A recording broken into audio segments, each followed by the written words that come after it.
What's up, witches? My name is Syzygy, and welcome back to my channel. If you're new here, then hi, hello, nice to have you. I hope you like my new stills. Now, I mentioned in my update video, the first one from a little while back, that I wanted to make more content related to my creative passions, and so this will be the first video in a series called Redesigning My Old OCs. When I did the first part of the Looking Through My Cursed Old Art series, I came to the realization that a lot of my old designs were pretty decent and that with some work I would be able to redesign them into pretty neat characters. When I'd created them like 4 or 5 years ago, I came up with some decent ideas but was pretty much unable to execute them properly due to a lack of skill and a lack of good materials. So now with my increased art knowledge and my desire to create, I am revisiting them and giving them a fresh coat of paint. So if you like this first video in the series, be sure to let me know in the comments and I'll definitely do more of these in this series.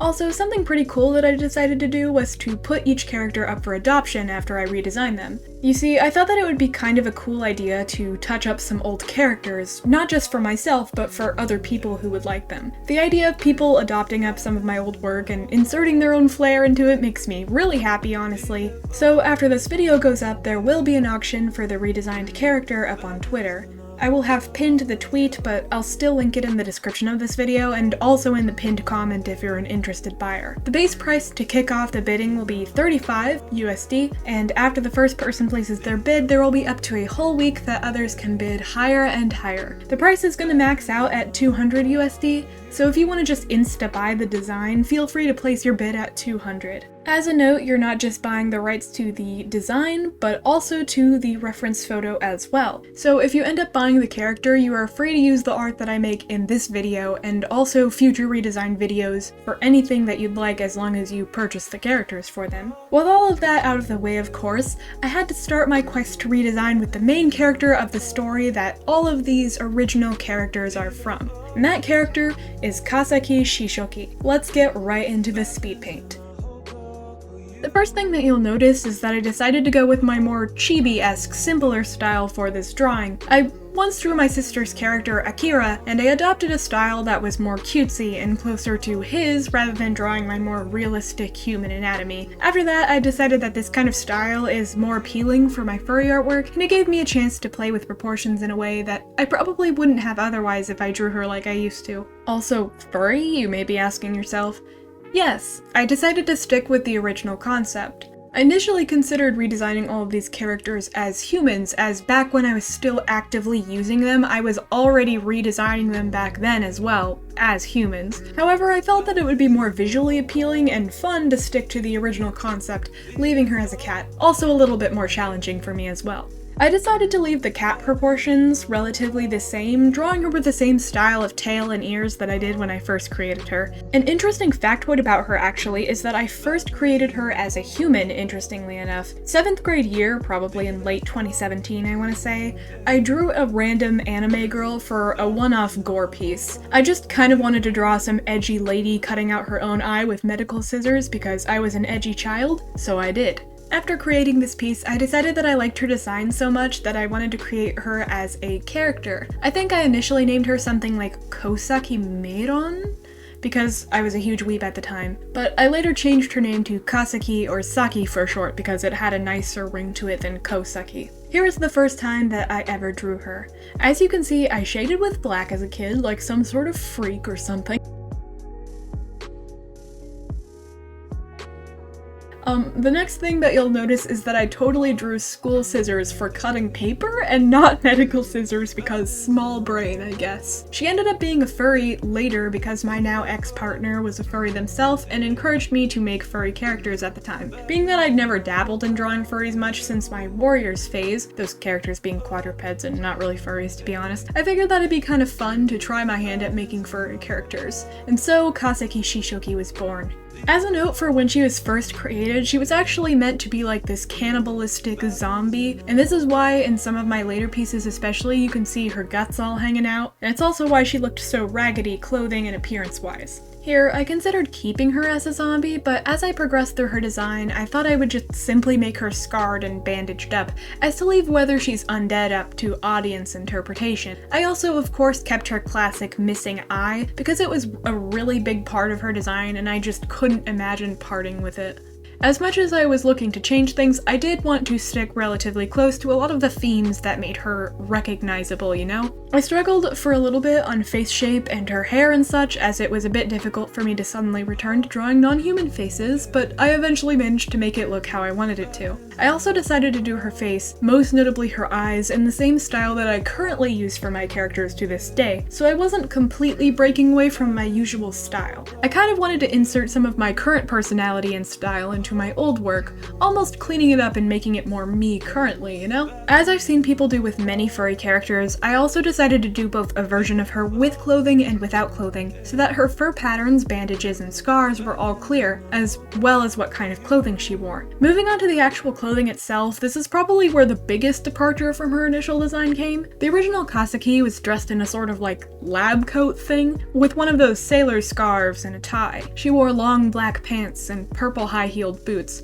Her vibes were kind of all over the place. Was she supposed to be a lab coat wearing doctor character with a level of professionalism, or was she supposed to be a schoolgirl? Seeing the way that she was posed and considering the vibes that she was giving off here as I was drawing her, I decided to give her a more playful look. I wanted to make her age kind of ambiguous in both her proportions and attire so that her buyer would be able to do what they pleased with her age. So I settled on a more cutesy, childlike look for her clothing. She now sports overalls, a short-sleeved shirt, and some thick, chunky socks with some sneakers. A weird side note, I really like the chunky socks with the sneakers. I don't know why.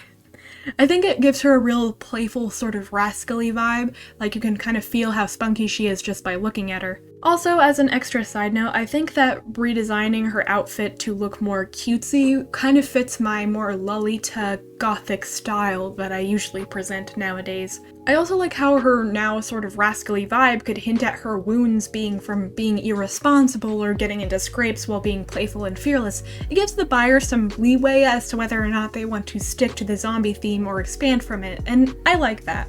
As we're getting into the line art phase, I want to discuss Kasaki's original backstory when she was created. A lot of you seemed relatively interested in that aspect of her character creation when I asked about it in my community tab, so this is where I'll get into it. So Kasaki's original backstory was kind of dark. She was raised in a toxic, unloving home with a strict mother that favored her younger sister over her. One day, in an argument with her husband, Kasaki's mother was intoxicated enough to attack her own child with a beer bottle when Kasaki's sister came out of her bedroom to see what the matter was. In order to save herself from a prison sentence, Kasaki's mother framed Kasaki for her sister's death and had her sent to a mental institution for children and teens. Kasaki was stuck there for 4 or 5 years, suffering at the hands of dismissive doctors and cruel nurses. As an extra note, she began to experience the symptoms of early onset schizophrenia while she was there. Eventually, she met a kind psychiatrist named Hana, who quickly took a liking to her as well. They kind of had this whole found family, mother-daughter type relationship going on. Hana's brother, whose name escapes me at this moment, was this mad scientist doctor who owned and ran the ward, and was the head doctor as well. He was experimenting on creating this substance that would grant him eternal life or something, and using the young patients without families or hope as his test subjects. This whole thing is really cliche, I know. Kasaki was one of the children experimented on, and the substance turned her into a zombie. At some point in the ward, she got her hand on some medical scissors and cut her own eye out during an episode as well, but I can't really remember what the context was for the most part regarding that bit of the story. The backstory part of her character ends when there was this whole escape from the facility that the kids orchestrated, which ended up releasing the virus substance thing that Hana's brother was making. This ended with the whole country eventually getting infected bit by bit, and it turned into a sort of zombie apocalypse type story. Definitely leaving some stuff out, but I can't really quite remember everything anymore at this moment, so I shared as much as I could from memory. Looking back on this, it kind of makes me appreciate how far I've come as a writer and a character designer. Current day me is hella big brain now when it comes to storytelling and writing. At least I think I'm pretty good, who knows? With the backstory sort of explained, let's get back into the whole coloring process. Now, though I wanted to keep her the same color scheme when it came to her fur, that being the darker main fur color with the lighter hair and accents, I felt like it was also a cool idea to mix in some whites here. I am really glad with the way that it turned out actually. The white really makes her fur and markings pop. Besides adding the white, I wanted to give her some sort of tabby cat-like stripes here and there. I initially considered giving her more, the classic tabby M on her forehead, but decided against it to keep her design from getting too crowded. Also, I'm just really lazy. The pop of stripes on her hips face and on her tail really add something, and I'm glad that I went for that sort of idea instead of just basic markings here and there. After crafting her new fur design, I colored her eyes, hair, bandages, and scars. Every time I made a change to the fur or the bandages, I just copied the layer and dragged it over to the clothed version to make sure that everything was going to stay consistent and perfect. At this point, I started to color in her clothing. I decided I wanted to stick true to the purple accents that were present in the clothing of her old design, but I also wanted to expand on this to make the purple more prominent. It turned out being a great decision, complementing her fur color nicely. I stuck true to her initial design of having black pants and made her overalls black as well. Not only that, but I added some extra accents onto her outfit as well to give her a more interesting, eye-catching vibe. The spunk is really shining through. As for some random extra Kasaki lore actually, the reason why I added small hearts here and there to her design is because it's a nod to a specific character trait of hers. She had sort of an obsession with hearts and heart-shaped things and collected heart keychains and clothing and stuff like that, so I thought that a heart or two would be a nice extra thing to add. Finally, after I colored my lines and updated some things, I decided to change the color of her eyes from green to blue. I shared the flat color work in progress with my friends, and my sister suggested that I change the eye color because it kind of clashed with the rest of the design. And I'm glad that he suggested that because when I changed the eye color to blue, it was like everything fell into place perfectly. With all of the colors decided, I moved on to shading. Being that I don't really have much other notes to make, I've actually had a lot of people ask me how I shade, so this seems like a good opportunity to share that with the people that would like to know. The first thing that I do is turn off all of the layers of color and then shade it piece by piece. I've noticed that turning the color off has helped me fill in the shading better with fewer mistakes or missing pixels, so that's why I do that. I almost always shade with purple because it's my personal favorite color and because I've just found that it looks great as shading with pretty much any other color, so I go around and cell shade everywhere on the first shading layer.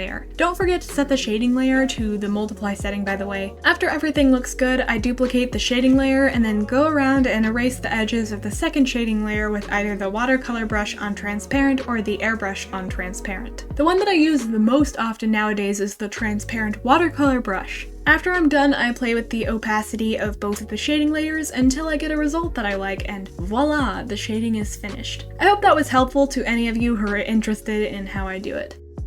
And that's the end, pretty much. This is the final product of the redesign. I really love how it turned out, and though I don't draw furries very often, I think that I did well with it regardless. As I said at the beginning of the video, her design in this piece of artwork is up for adoption on my Twitter, the link to which you can find in the description and the pinned comment. Be sure to hop over there and place your bid if you're interested in buying her. I accept payments through PayPal, by the way. With that being said, I hope you all enjoyed this video. Happy 1-year anniversary for my channel, by the way.